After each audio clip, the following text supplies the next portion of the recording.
আরে বাবা তুমি কোনো চিন্তা করো না তো, আমি তো তোমারই মাইয়া, আমি সব ম্যানেজ করে নিব, বুঝছো?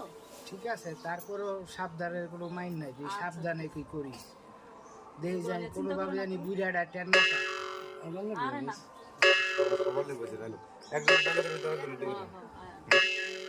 চিন্তা করছে আমার পুতের টাকা খায় আবার এটা বিড়ালে তুমি টেন না। এই এরকম শব্দ হয় কি এর? এই মতো করে। কাটো, লাগে গো, মনে তো মেরা যায়। আর নাহলে রিসিভ করে দেখাও। বাবা পার্লারে পাবলিশ করে দেয়। আমি তো তোমারই মাইয়া, আমি সব বুঝে গেছি। তুমি কোনো চিন্তা করো না বাবা, তুমি যেভাবে বলবা আমি ঠিক সেইভাবেই করবো, কারণ আমি তো তোমার হিমু কই এটা? তোমার দিব, ঠিক আছে? একটা কুসা আর কি। ফেসবুকে লোক এই যে না না এটাই মনে হয় করবো না। ইমু হ্যাঁ। এই, বন্ধ করো।